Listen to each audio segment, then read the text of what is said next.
Hello, good evening and welcome to Hot Edition on 3FM 92.7. This bulletin is live from our studio here at Adisawe Kanda in Accra and also streaming around the world on 3news.com and on Facebook and YouTube.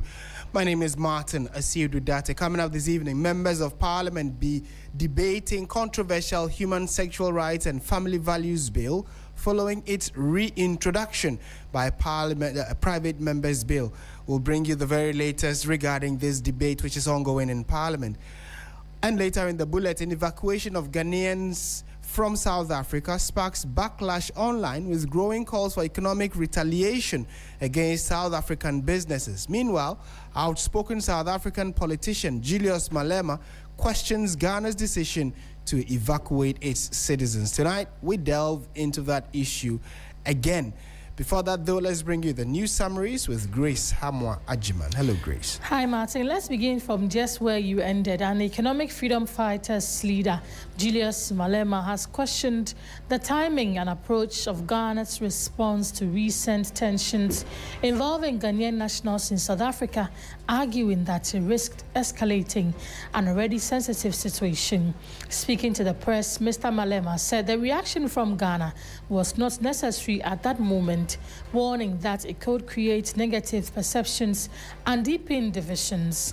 He noted that while emotions were high, diplomatic handling of the situation would have been more appropriate to allow South African authorities space to manage developments on the ground.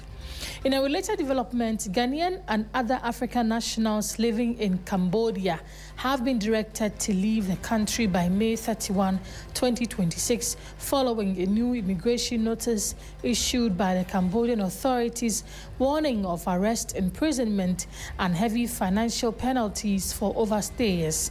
In an official notice issued by Cambodia's General Department of Immigration under the Ministry of Interior, the royal government of Cambodia announced that a temporary waiver previously granted to African nationals, including citizens of Ghana, Kenya, Cameroon, and Uganda, will officially expire at the end of May.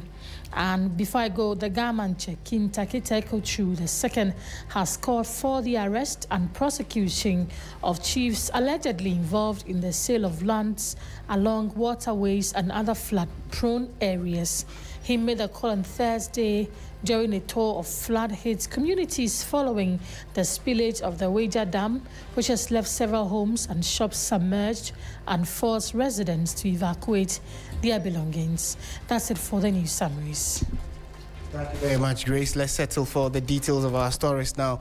And we're starting from the House of Parliament, where members in the House are currently debating the Human Sexual Rights and Family Values Bill 2025, widely known as the Anti-LGBTQ Bill. What we know at the moment is that the concerns being raised by both the minority and the majority has to do with the earlier bill that was passed, which was refused to be signed by former President Nana Addo Dankwa Akufo-Addo. The earlier version expired after former President Nana Akufo-Addo declined to assent to it before Parliament was dissolved, a move that sparked strong criticism from supporters of the bill. There are now growing concerns among some religious and conservative groups over what they describe as delays by the current administration in ensuring the bill is passed and signed into law. The Speaker of Parliament, the Honourable Alban Sumana Bagbin, has since directed the committee handling the bill to expedite work and present it for reading. Let's now cross over to Parliament and get the a fair idea of how the debate is ongoing in the House. And later we'll try and engage our correspondent who has also been following this for us because we can tell that the minority is defending why they thought that the majority is pushing a wrong agenda in terms of blaming former President Akufo-Addo for not signing. But let's join the debate now. And we are not going to allow you. If you are not excited about the use of resisted, why are you trying to use it on somebody else? You are claiming that you did not resist. Honorable members, with all due respect, I was in Parliament as the ranking member when the letter emanating from the executive secretary came to the floor of the House. And the content was very clear. The Hansard of this House will bear everybody out. That is a matter of facts.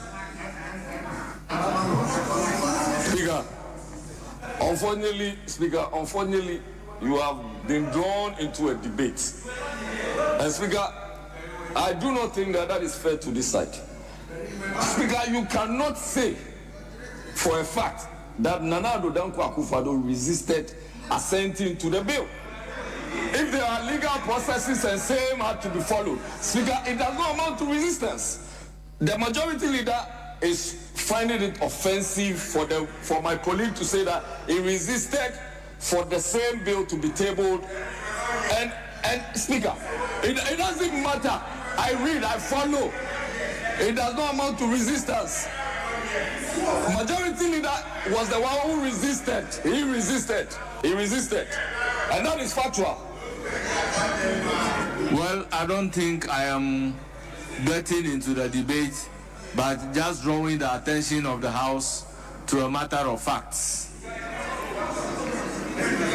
Yes, Honorable Roxanne Nelson. Mr. Speaker, this is a House of records. And I'll show you, my brother, I'll show you the records. Speaker, I have in my hand a letter from the Parliamentary Service. 3FM 92.7, Urban Lifestyle Radio Station. The 8th Parliament, Mr. Speaker, on 6th January 2025, dissolved with all of its acts, including the LGBTQ bill. And this matter was debated in this House. Yes. The Speaker gave a ruling. That is your view, which is different from the view that he holds. Mr. Speaker, I'm just agreeing. Mr. Speaker, I agree with your position. That's the point I'm making. I agree with your position that a parliament is dissolved with its acts. And Mr. Speaker, we don't have time, and it's not an intellectual exercise to go into. Indeed, it is established, Mr. Speaker, that parliament, the history and origins of parliaments are convened for a term. And when the parliament is dissolved with its acts. But the point I'm making, the contention I'm making, Mr. Speaker, is that the majority leader is taking a contrary view. Yes. And Mr. Speaker, we're all in this House not too long ago when the majority leader said he takes the legal view and procedural view that the bill as passed by this parliament, which in his view was, let me paraphrase him, the presidency became constructively aware of the bill. When President Mahama was sworn into office, all President Mahama ought to have done by law and procedure was to assent to the bill, according to the majority leader. That is his position. And I'm saying, Mr. Speaker, that you respectfully indicated that there was even a suggestion that a vote of no confidence be passed in President Akufo-Addo pursuant to Article 106.7 because a bill was presented to him by this House and he failed, refused, or neglected to assent to it. I'm saying the president that we should pass a vote of no confidence pursuant to his submission. It is not president. They can play my voice to you. What I said was that what the president should have done is in Article 106, 7, or 8. And the matter has been debated on this floor. And people are of the view that instead of asking, don't bring the bill to me, he could have accepted the bill, exercised the constitutional function. Can you hear me out?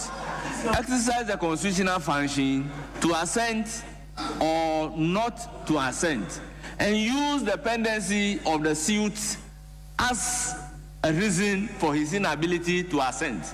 But the letter that don't bring the bill was problematic. This was debated on the floor, and people are of the view that such a letter emanating from the presidency must warrant vote of no confidence in the president. That was the debate on the floor. Mr. Speaker. Well, I was not presiding to be called upon to rule on it. I would have done my ruling. If I may just conclude in a second. In a second. Mr. Speaker, in a second. I conclude by saying that, Mr. Speaker, this matter, in my view, is being adequately settled by the Honorable Majority Leader. Mr. Speaker, the Majority Leader has made it abundantly clear that the President ought to assent to this bill, and therefore all that we are doing, Mr. Speaker, in the view of the Majority Leader, is quite unnecessary. And I want to conclude by saying that, Mr. Speaker, the Majority Leader rather should apologize to his President. He should be apologizing to President Mahama.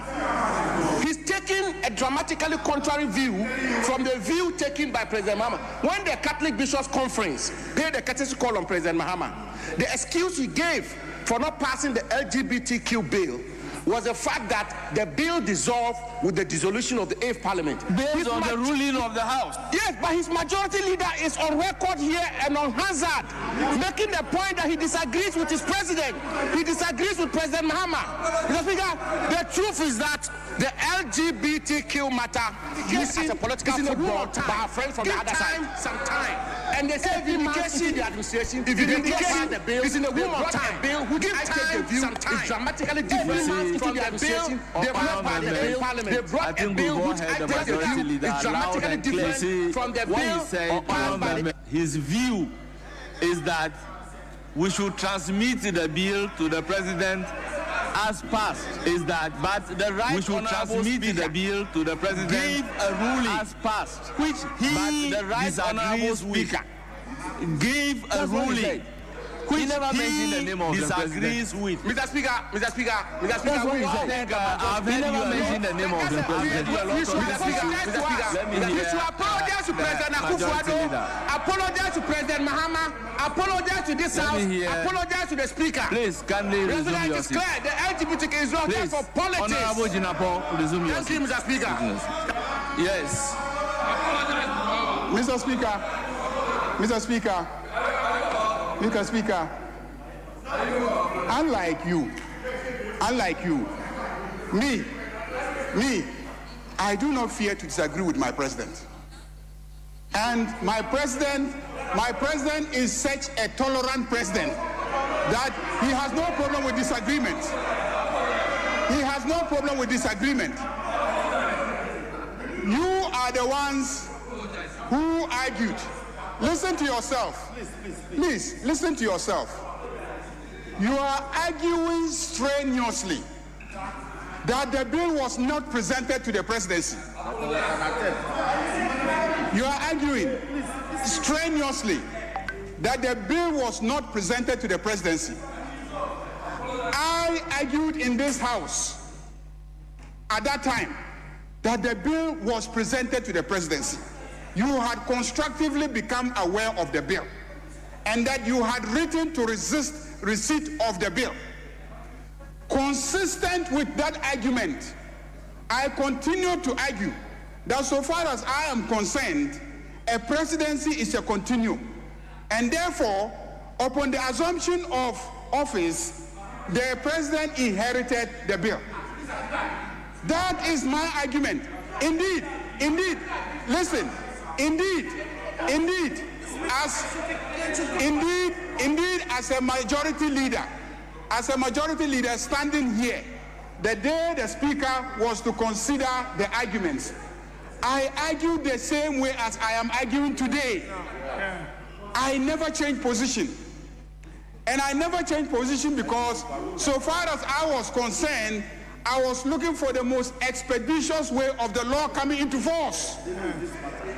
That was my view. That this is the most expeditious way of having the law to come into force. But if we adopted the position that it was never presented and therefore it remained in this House and therefore lapsed with the life of the past Parliament, then we were now going to go and start from the scratch, which meant that the committee, the sponsors will have to go through the motions of our standing orders, presented to Speaker. He has to consider it, admit it, now refer it to a committee.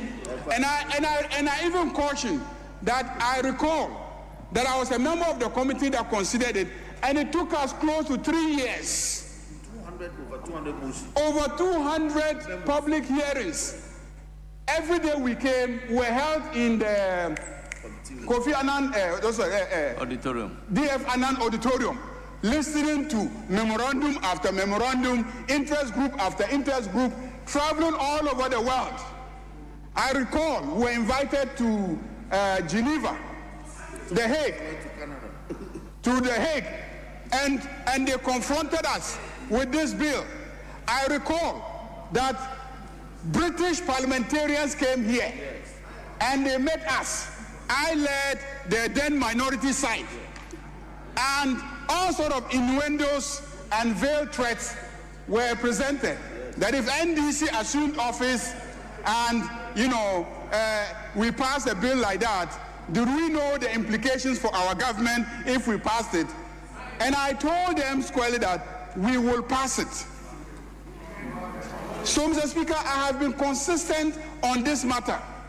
And so the attempt to create an impression that there's a problem if I disagree with President John Dramani Mahama. President John Dramani Mahama, I recall, and if the Attorney General were here, he would have confirmed to me that when we were having the debate at the presidency, the president said, me, I'm not a lawyer. You and Ayini, the two of you are lawyers. Go and then argue and resolve this matter and come and advise me as to what to do. Ayini took a view that, so far as he is concerned, the position of the Speaker that the bill had lapsed with this Parliament, was the prevailing legal view. I was of a different view, and I told the President recalls it. But Ayini is his Attorney General, and we brought the debate to the Speaker. The Speaker took a view that the Attorney General is right, and that I'm wrong. But I cannot run away from my legal view. That's why I repeat it all the time. You see, that this is my position on the matter. Members, we all know the position of the majority leader. Therefore, to say that he resisted the bill from being placed on the order paper cannot be factually correct. He wants expeditious means of even getting the bill come into law. So the factual inaccuracy is the reason for which I'm asking the honorable member to withdraw.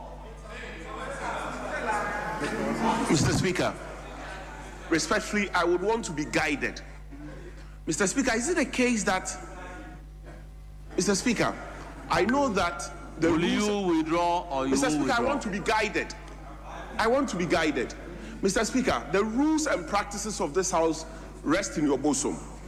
Is it a case that when an objection is raised, you don't hear the other side, but you immediately ask the person to withdraw? If that is the case, I'll proceed. Honorable member, you have the floor to speak. Okay. Mr. Speaker. You have the floor to speak. Sure. And you spoke. The practice of the House is that when you make a statement and your opponent is offended by the statement that you are making, they will throw the statement back to you that, look, you have said ABCD, the member is offended. You understand? So you take a decision, you do the honorable thing that, oh, if you are offended by what I have said, then my statement is withdrawn. That is what we do. But if you insist that you will not withdraw, you can enable me to take decision on that. Well, Mr. Speaker, very respectfully, let me make a few points for your consideration. Mr. Speaker, from the submission made by the learned majority leader, Mr. Speaker, what is clear is that he had a view for which he thought that we should not debate the matter. And so the bill should not get onto the order paper. Mr. Speaker, that is resistance. He never said so. For good reason. He never said so. Mr. Speaker, that is resistance. Honorable member, will you withdraw? Mr. Speaker, I'm saying that... Kindly resume your seat. Resume your seat. Mr. Speaker, if you insist, I'll withdraw. Yes, resume your seat. Yes, it's now the turn of the majority side.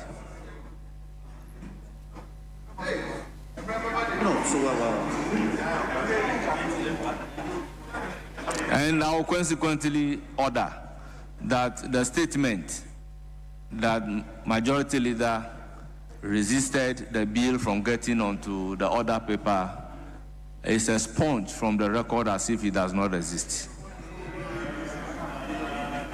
Yes, majority side. Speaker, we are yielding to the honorable member for Dodo. Yes, Honorable Niashikote, you have the floor. Thank you. Thank you, Majority Chief Whip.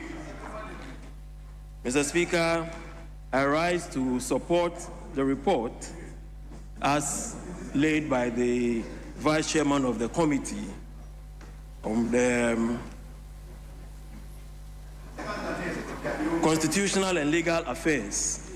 Mr. Speaker, Parliament is a house of records, and therefore it is important to reiterate the fact that this bill was passed in the Parliament preceding my association with the Chamber, which was the 8th Parliament. It is also a fact that by the close of that Parliament, the bill has not been assented into law. Mr. Speaker, this bill has the hearts of Ghanaians following. This bill has been an eye-opener, very educative, and has gotten our traditional authorities, religious authorities, and Ghanaians at large shown utmost interest. Mr. Speaker, there have been concerns that as a country we need to take a stand. I must say that it is important that the report, in fairness, covered the exemptions that are most necessary due to biological reasons. For example, a case of intersex, where persons were born with hormonal complications or chromosomal complications, away from the XX and the XY that we, the lay people, are aware of, into what we call the XXY, the XOs, and what have you. Mr. Speaker, Ghana is a serious country, which today is enviably leading campaigns towards Pan-Africanism, and therefore it is important that we as a country take a stand towards our sovereignty and sanctity. Mr. Speaker, I must also add that this bill is not targeting any individual in person. And Mr. Speaker, if you permit, I would like to read a sentence from the 9th page of the report, which states that the communication therefore called on Parliament to withdraw the bill and refrain from adopting measures that criminalizes identity, consensual intimacy, expressions, associations, peaceful assembly, or the provision of health and education or social services to LGBTQ persons. Mr. Speaker, also on page 10, the report captures, and I quote, that the committee opined that the bill is intended to protect Ghanaian cultural values, family structures, and public morality, which falls within the recognized grounds for limitations under Article 19.3. Mr. Speaker, this is a bill that Ghanaians are looking up to, that the entire nation is watching, and so therefore it is my prayer that we adopt this bill and work on it from there. Mr. Speaker, I so submit. Thank you. Adopt the report and work on it. Mr. Speaker, I so submit. Thank you. Honourable members, we have come to the conclusion of the debates on the bill under reference. I will therefore put a question. As many as are in favor of the motion say aye. Those against say no. Honourable members, the ayes have it. The motion is accordingly adopted. an act to provide for human sexual rights and family values and related matters. Honourable members, the Human Sexual Rights and Family Values Bill 2025 is duly read for a second time. Yes, Honourable Roxanne Nelson, Eche Kwame Dapamoko, you may move the motion numbered 4. Speaker, I move that notwithstanding the provision of Order 169 Rule 1 for outstanding orders, Speaker, which requires that when a bill has been read a second time, the bill shall pass through a consideration stage which shall not be taken until at least 2 sitting days have elapsed. The consideration stage of the Human Sexual Rights and Family Values Bill 2025 may be taken today. Mr. Speaker, I so move. Honourable members, the procedural motion numbered 4 on the order paper addendum has been ably moved. Any seconder?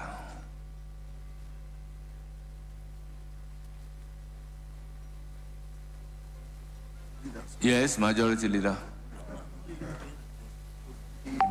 It is my humble request that if you allow us to move the bill to the consideration stage today, and then we can adjourn, and then members can prepare for us to take it clause by clause at the next. Yes, agenda. that is what exactly we are doing. So I needed somebody to second the procedural motion. Mr. Speaker, I second the motion. Motion moved and seconded, and it is for the consideration of the House. This being a procedural motion. Speaker, the secondment didn't record, so if you can take that again. Yes, Mr. Anthony Mie, you can take it again. Use the microphone. Yes. Can you hear me now? Yes, I can hear Very you. well. Mr. Speaker, I second the motion. You are interested. Motion moved and seconded. It is for the consideration of the House. This being a procedural motion, the question is as many as are in favor say aye. Those against say no. The ayes have it. The motion is carried. Now, the Human Sexual Rights and Family Values Bill 2025 at consideration stage.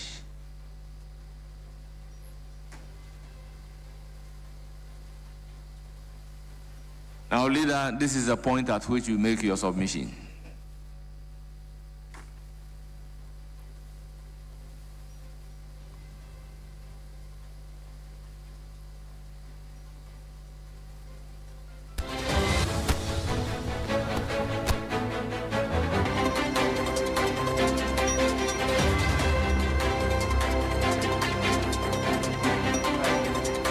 Mr. Speaker, the committee has recommended some amendments numbering up to about, quite a lot, numbering up to about 31 amendments by the committee, and I also believe members may individually have their own proposed amendments. So, Mr. Speaker, that being the case, since the amendments have not been advertised for us to take one after the other, we can take an adjournment and then come back tomorrow, by which time the amendments would have been advertised. Yes, Majority Leader, let's do it one after the other. Yes, available Leader, Deputy Whip, the application is that the committee has an amendment, which amendment is yet to be uploaded. And individual members of parliament may even want to advertise their proposed amendment. Therefore, we should defer the consideration of the bill for today. I agree with the majority leader. I think it's well delivered. Yes. Very well. Accordingly, the consideration And this does not amount of to the Human Sexual Rights and Family Value Bill 2025 for today is deferred. You're still listening to 3FM 92.7.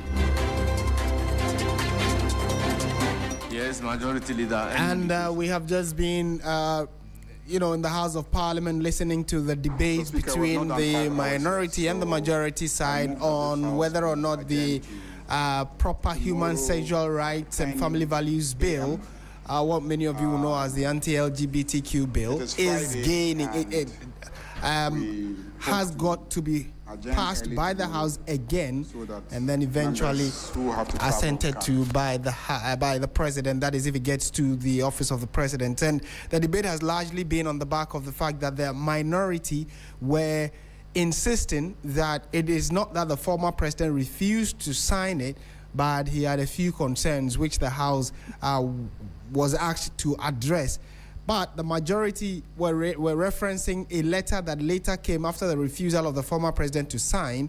A letter came from the executive secretary to the president, then Nana Asiedu-Dartey, who, amongst other things, asked the clerk to Parliament to resist from sending any such letters or bills to the office of the president. So that's what the debate has largely been on, the minority trying to push the argument that it is not true, that former president didn't sign it, and that this government, when they took over, should have done the needful, quote unquote, to at least expedite the passage and then the signing of the bill into law. But let's put all of that aside and engage the thoughts of Edem Senanu, co-chair Citizens Movement Against Corruption, and also one of the key proponents, well, no, not a proponent, but one of the individuals who's been advocating for the fact that we as a country need to take a stand on this LGBTQ bill. So he is the chair of the Advocates for Christ Ghana, one of the religious groups backing the bill. Mr. Senanu, a very good evening to you. Thank you for your time. Thank you. Good evening. Very good evening.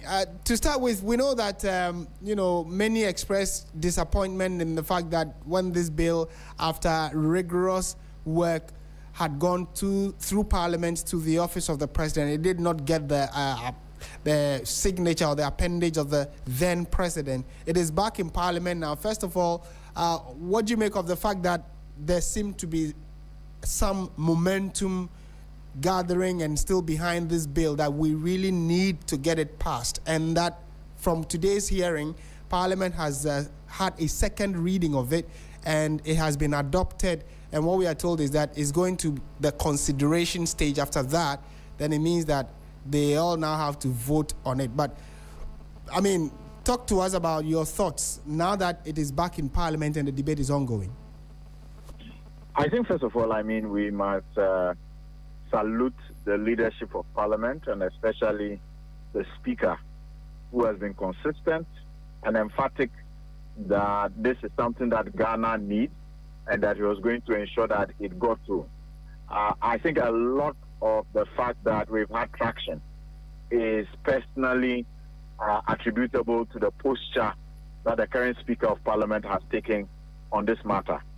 And so we want to appreciate that. I think that the debate today, where the minority was trying to suggest that our former president did not refuse, it's neither here nor there. We know for a fact that the man did not want to sign it. After all the work that had gone in, when on the 28th of February 2024, this thing had gone through, the last thing we were expecting was the president to do the turnaround he did, the 180. And so they should not attempt to think that we have forgotten our history. They failed during their tenure to, as it were, make sure that this bill was passed.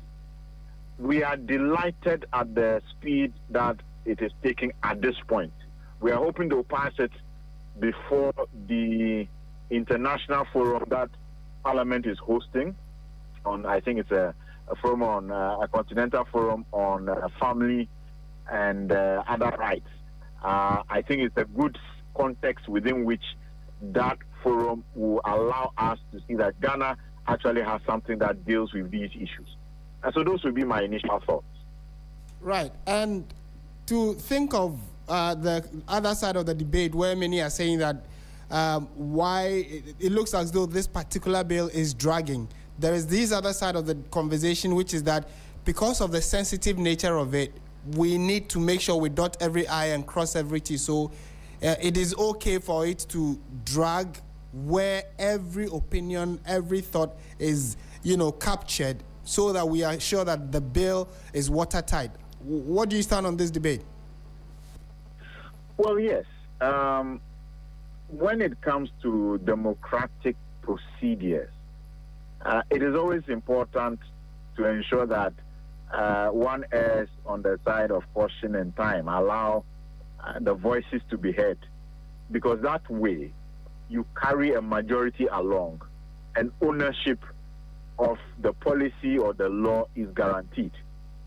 When you do a rash job and only a few people appreciate what went into it, then when it gets to execution, you're going to face, a pushback. So to the extent that we want to achieve participation and inclusion, ultimately ownership that allows Ghanaians to say this reflects what our ethos is and this is what we want done, I think it's good that it is taking the time it is. Just that we don't want it to take forever. And I'm hopeful that, yes, indeed, if over the next few weeks this can be resolved once and for all, that will be good. Because as you know, Parliament is going to rise again. Before they go on their holiday, it would be good that they have dispatched this particular law, and so we know that that space is dealt with. And finally, in wrapping up our conversation, the concern that immediately this bill is passed, we really would have to do a lot of public education so we get everybody aligned, because there's a fear already that this bill in and of itself is just targeting people who may come out as either queer or members of the LGBT community. So there is that fear that they may come under attack by people who feel that now Ghana has passed the law against them, so then they are subject to any form of abuse. How do we navigate this so that rights are still respected, but then within the remits of the law?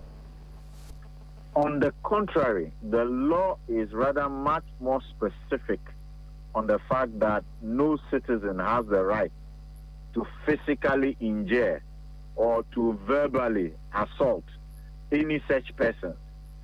Any such identifications or assumptions that this is a person who is engaging in an activity that breaches the law needs to be reported to an officer of the state.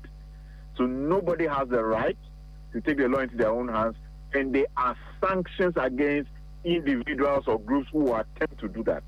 So on the contrary, what this law does is to make it clear and provide sanctions such that these persons are protected.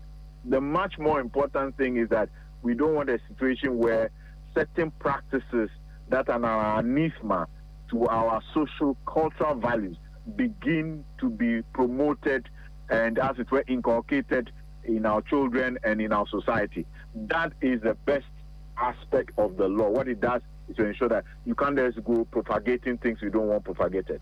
But for the people, their protections under the law are guaranteed. And so this is an opportunity for any citizens listening to understand this is not a validation. This is not an opportunity. This is not giving you the key to attempt hurting persons who belong to these groups that we are trying to ensure that we keep away from our children. Mr. Senano, thank you so much for your time this evening. And thank you for having me. Right, and Sir Adam Senano is the co-chair Citizens Movement Against Corruption and also the chairman of the Advocates for Christ Ghana, one of the groups backing the bill, which is the proper human sexual rights and family values bill being debated in Parliament. It is currently at the consideration stage, so it gives the indication that progress is being made regarding the debating and onward passage of that bill. Would update you when the House does take a final decision on it. Let's go on to some other stories. And the entire country was, gripped by videos and, pictures of the arrival of some 300 Ghanaians from South Africa who were fleeing the xenophobic attacks that have resurged or re-emerged in that country. And out of the over 800 that have registered to leave that country or to come to Ghana, the first batch of nearly 300 arrived safely. They've been given some promises regarding how the government would assist them to resettle. But the key issue we are going to be looking at regarding this issue is the momentum that is growing on social media, where some people are asking for the South African businesses and companies and individuals in this country to also receive similar treatment. Let's speak now to Kofi Bentil. He is the Vice President for Imani Africa. Mr. Bentil, a very good evening to you. Thank you for your time. Good evening. Thank you for having me. Right. I'm sure you've been following the debate, largely the debate about, the attacks in South Africa and the onward decision by the government of Ghana to bring home our compatriots. Now, people back home, and we've had a Nigerian legislator ask for the government to take stringent action against South African companies in Nigeria. But back here in Ghana, that conversation is also gathering some attention, especially on social media. What are your initial thoughts on this, that we also need, and we've seen the hashtag Don't Renew Goldfields lease, one of the giant gold mining companies from South Africa and Ghana. Where do you stand on this conversation? What are your initial thoughts there? Right, thank you. So we need to be clear that nobody is asking for retaliation against any South African company or any South African people. It is my view that the people who are doing this in South Africa are really a bunch of illiterate hooligans. Saddest part is that their governments and security services are allowing them to do it. And we are not saying anybody should attack anybody. What is happening with the Goldfields lease is that the lease has come up for renewal. Okay, it's just that there is a coincidence of issues. Okay, what's going on in South Africa has coincided with the renewal of the lease of Goldfields. And honestly, if you have somebody you are going into this kind of arrangement with, a lease, you are considering whether to really renew their lease, you're going to take every factor into cognizance. Okay? And presently, the relationship between us and South Africa is so bad that we don't think that we are happy doing business with Goldfields. Now, MTN does not have a lease to renew. MTN is very embedded in our economy. DSTV does not have a lease to renew. And so we are not asking that, they be driven out or whatever. I don't think we've gotten to that point. What we are simply saying is that there is an opportunity for us to just send a message. And the message is that we are not happy doing business with South African companies, especially because we have not heard them say anything, no statement. They have not expressed any kind of displeasure with what is happening in their country. We think that good corporate citizens must at least show that they are not happy with what is going on. Because clearly you can't go around doing business with people when your own people back home are driving them away as if they were bandits. So it's unfortunate for Goldfields that there is a coincidence here, and we can set an example and send a message to them with the lease. So I fully support not the renewal. I support that the renewal should not be renewed. The lease should not be renewed. All right?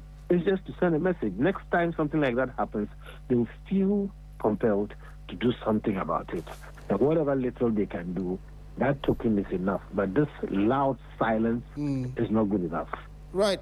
And wouldn't that be killing an ant with a sledgehammer, where this is a private company, quote unquote, and yes, they are in Ghana. However, if I hear you right, you are saying that at least by now they should have come out publicly to either condemn it or at least say something about it. In your prior to that point you made, you also said that probably these are just a bunch of criminal elements in the larger South African community who are undertaking this. So why should a company which has operated in the country all these years, suffer for the acts of a few in South Africa? Because they have not been a good corporate citizen. The lease is up for renewal. We have to consider everything in renewing it. It turns out that what is going on is happening in their country. It turns out that they have not lifted a finger, said a word, So it's a signal to other corporate citizens that you must be engaged with the country you are in. And also, if there are things happening to the citizens of the country you are in the country you are from, you must have something to say about it. And at least show some interest.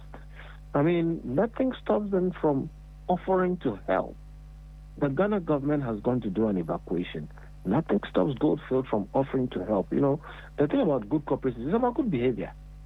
Okay? And I'm simply saying that, well, we now have a situation where the people of Ghana are angry.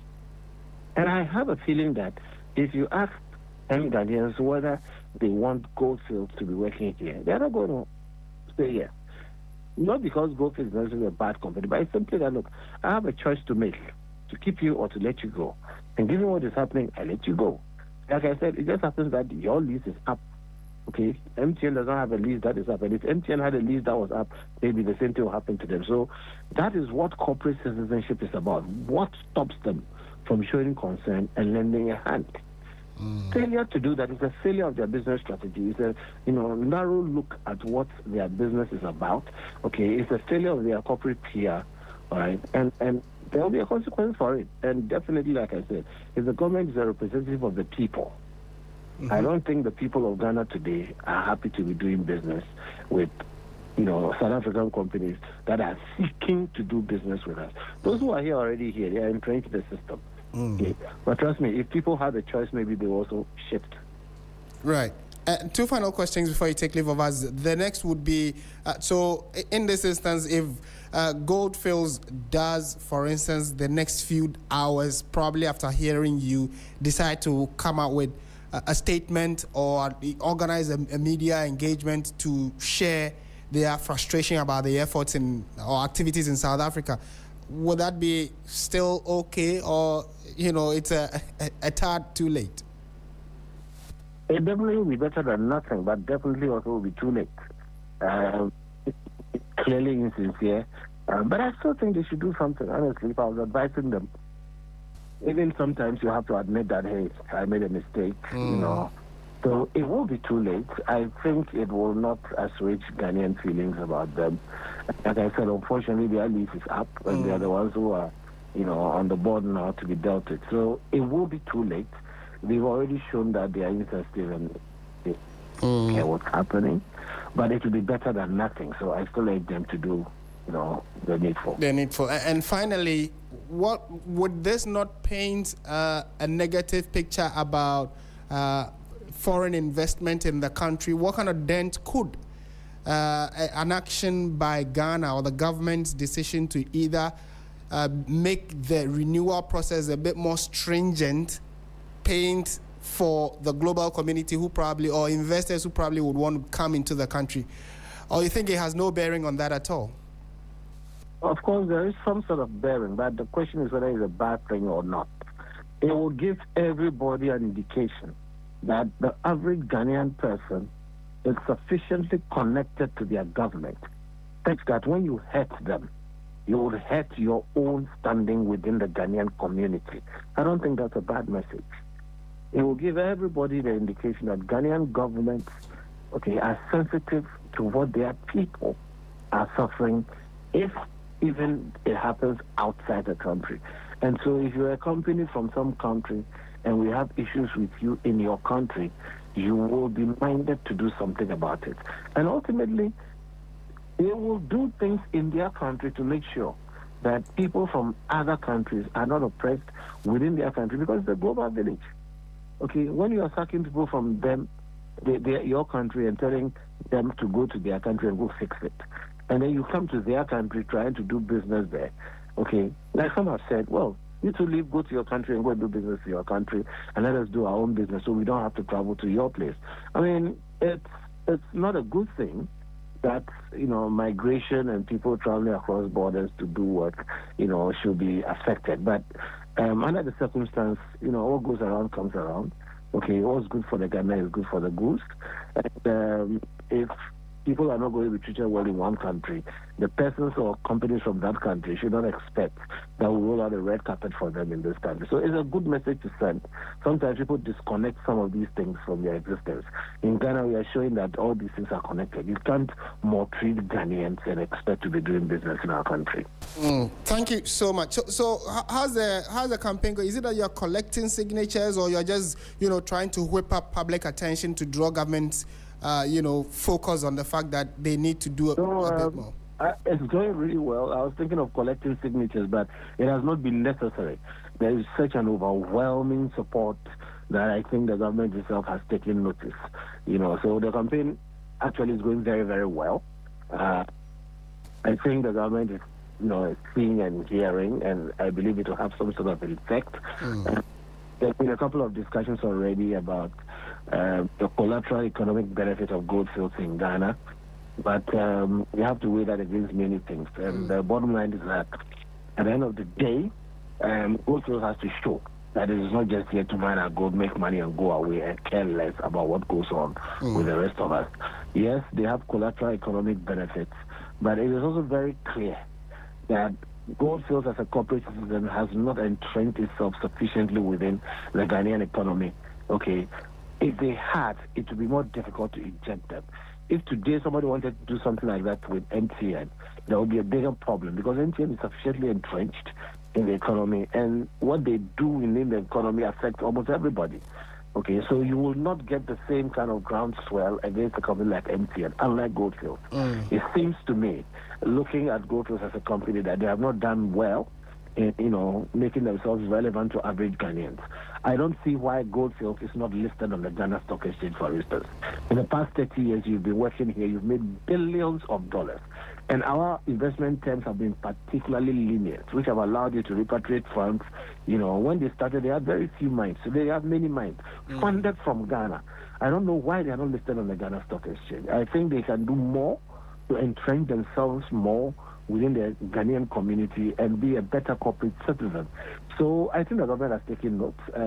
At the least, if anything is going to be done short of not renewing the lease terms must be renegotiated extremely seriously, okay, to make sure that Goldfields going forward will be better connected into the Ghanaian economy, such that their presence will have an effect on an average or the average Ghanaian, and therefore their absence will also have the kind of effect that an MTN, for instance, will have. If that were so, I think they will be moving towards being a better corporate citizen, and it will make them sensitive to the plight of the average Ghanaian. I am unapologetically patriotic when it comes to those things, and if you touch a Ghanaian anywhere, I think I will rise up in defense of those people, even if it means, driving you out. And under the circumstance of Goldfield, I think we have a chance to send a message, and I hope the government takes it. Right, and we all support that position you have just shared. Mr. Bentil, thank you for your time, and pleasure talking to you. Thank you, too. Thanks. Right. Kofi Bentil, Vice President Imani, Africa, clearly unhappy about how the South Africans are treating fellow Africans, and he is part of a group that is asking government to pay particular attention to Goldfields Ghana Limited, who are expected to renew their license, and we are told that looks like government is going to be introducing stringent measures in ensuring that before that lease is renewed or their license is renewed, they go through proper rigorous process. So he's leading, one of the proponents leading that campaign. And still on the same subject matter though, we have been hearing some senior voices in South Africa express different sentiments about the action Ghana took, to the extent that we have heard the likes of Julius Malema, who in a viral video has said that he also thought that the action taken by the Ghanaian authorities was a bit premature, or at least it was, it looked like in jest. So that's what Julius Malema is saying. He is the leader of the Economic Freedom Fighters, one of the political parties in South Africa. But is that a fair position to share? Let's speak to Professor Mauku Yevuga, who is senior lecturer at GIMPA and also international relations analyst. Mr. Yevuga, Professor Yevuga, I should say, thank you for your time. Is it fair to say that Ghanaian authorities are overreacting, or the decision to bring back our own who are wearing harm's way is an overstretch of the issue, like Julius is saying? Thank you very much. Yeah, I don't think Ghanaian authorities are overreacting. As a matter of fact, they have acted quicker and as expected. And I think what is happening is that many people, including Julius Malema, never expected Ghana to react as swiftly as they have done, which in my view is the first. I mean, we hardly will hear African countries taking such a decisive action in defense of its citizens. We only see Europeans and other foreign countries doing that. But for the first time, we've seen an African country that has acted swiftly to protect the interests of its citizens. I think that is what is surprising to most South Africans. So I say that we acted rather quickly. It's neither here nor there. Ghana had to do what Ghana had to do to protect the interests of its citizens.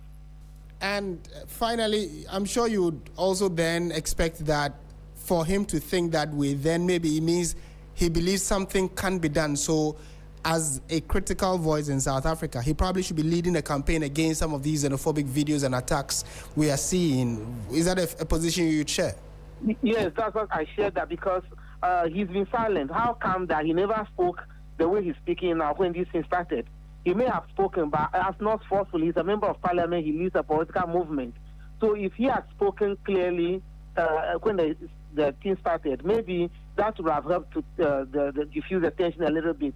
He waited until Ghana took an action for him to come out to condemn Ghana's action. Like I said, Ghana has to do what Ghana has to do. We cannot take for granted what is happening to our citizens and be waiting.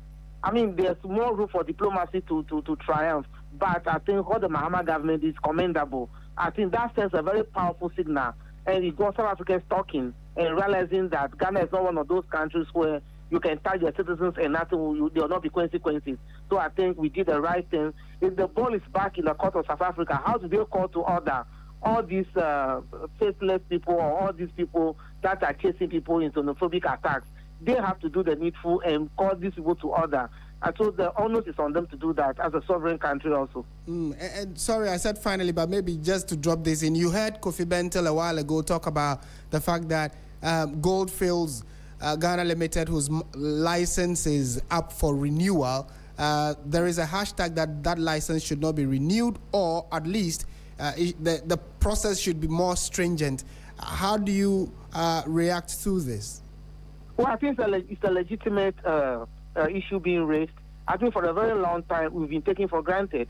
And I'm surprised that the same Ghanaians, most Ghanaians, you remember when the DSTV issue came up and Sam George was trying to push DSTV to do the right thing by Ghanaian customers, the same many Ghanaians were against that. But I think that this issue now have brought to the fore the need to recognize the interdependency in the current international system. And that will go to South Africans to also show that while they are chasing people from their country, they also have business interests across this continent.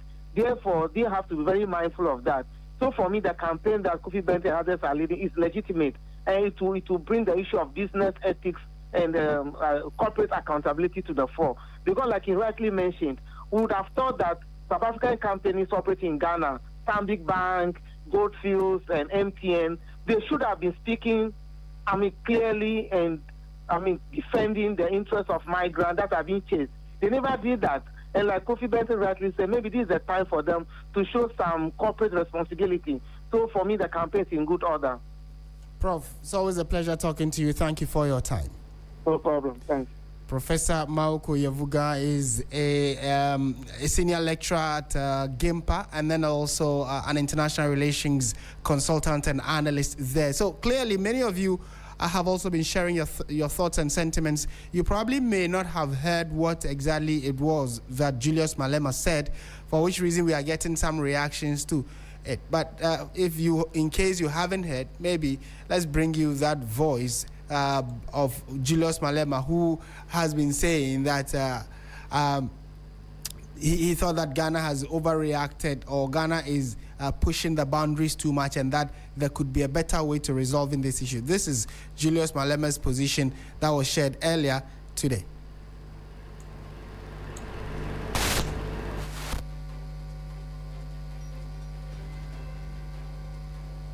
Because Ghanaians are gone now, 300 of them. how many 300 of jobs were created after the Ghanaians have left. So it's just a myth, it's a lie, which they are using to further divide us, to perpetuate colonial divisions that were created in the past. And you say, no, I hate colonialism. I was a student in Fees Must Fall. We must decolonize education. We must decolonize this, we must decolonize that. But the borders must remain. The borders are actually the most practical thing that was brought about by colonialism. And you can't say you are against colonialism, but you support the borders. It's never consistent like that. The Ghana. And that's the voice of Julius Malema, the leader of the Economic Freedom Fighters League in South Africa, a political party. And he is also condemning the xenophobic attacks undertaken by some of his nationals or his compatriots in South Africa against African nationals.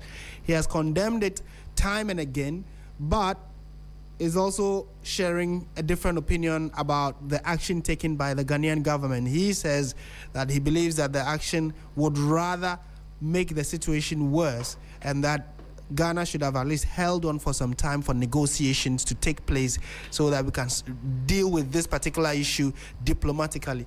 Many of you have disagreed with him because of the attacks, which were palpable. We could see people with stretch marks, with beaten marks at their back, people very injured and hospitalized. Yesterday, I interviewed one man at the airport who says a bullet is still lodged in his spine as a result of an attack on him by some South Africans. So it's a very fluid issue. We'll update you subsequently when we get further updates on the next batch expected to arrive in the country on Sunday, we are told. You're listening to 3FM 92.7. That's it for Hot Edition.